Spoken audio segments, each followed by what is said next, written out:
ইলাহা ইল্লাল্লাহ লা ইলাহা ইল্লাল্লাহ লা ইলাহা ইল্লাল্লাহ লা ইলাহা ইল্লাল্লাহ। জবান দিয়েছে কি?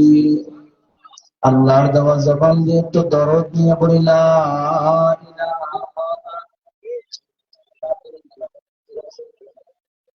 লা ইলাহা ইল্লাল্লাহ লা ইলাহা ইল্লাল্লাহ। আওয়াজ করে লা ইলাহা।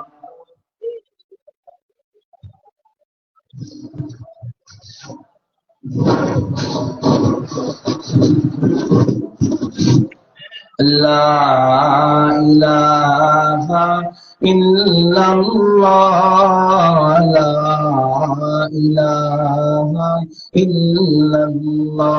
আওয়াজ করে লা ইলাহা।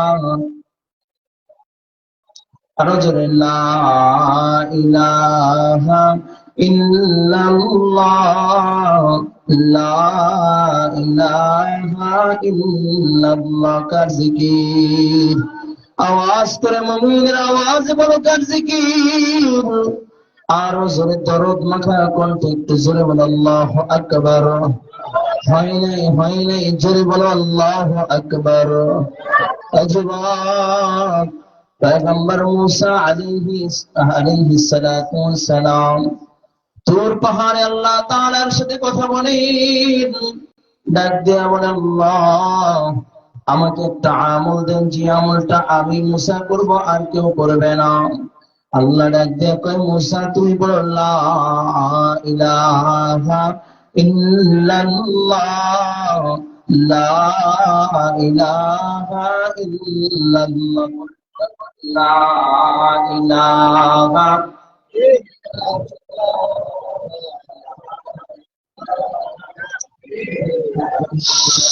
লা ইলাহা ইল্লাল্লাহ লা ইলাহা ইল্লাল্লাহ। পয়গম্বর মূসা আলাইহিস সালাতু ওয়াস সালাম ডাক দিয়ে বলেন, আল্লাহ লা ইলাহা ইল্লাল্লাহর জিকিরটা আদম সাফিউল্লাহ করেছে। লা ইলাহা ইল্লাল্লাহর জিকির তো পয়গম্বর নূহ করেছে। লা ইলাহা ইল্লাল্লাহর জিকির তো ইব্রাহিম খলিলুল্লাহ করেছে। আয় আল্লাহ,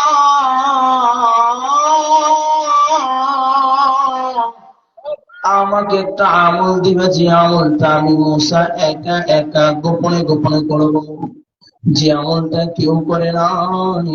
শুধু আমাকে দিবা, আমি করব, আর কেউ করবে না। গোপনে গোপনে একা একা করলে তোমার নৈকট্য অর্জন করব। আল্লাহ ডাক দিয়া কয়, মূসা তুমি বলো লা ইলাহা ইল্লাল্লাহ লা ইলাহা ইল্লাল্লাহ।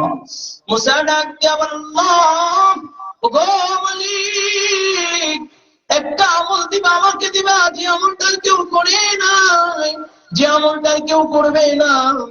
আল্লাহ ডাক দেয় করে, মূসা তুমি কি জানো নি লা ইলাহা ইল্লাল্লাহর ওজন কত?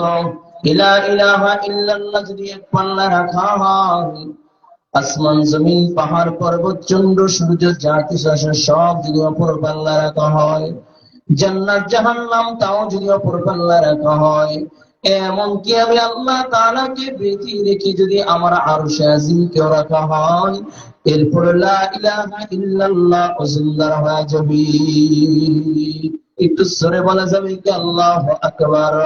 একটা জবান বন্ধ থাকবে না। তিনটা হাত একটু জায়গায় দাও, বলো নারায়ে তাকবীর। একটু ডাক দাও ইয়া আল্লাহ। দুইটা হাত জায়গায় বলো ইয়া আল্লাহ। হাতটা নাড়াচাড়া দিয়ে নাড়াচাড়া দিয়ে নাড়াচাড়া। এখন বলে লা ইলাহা ইল্লাল্লাহ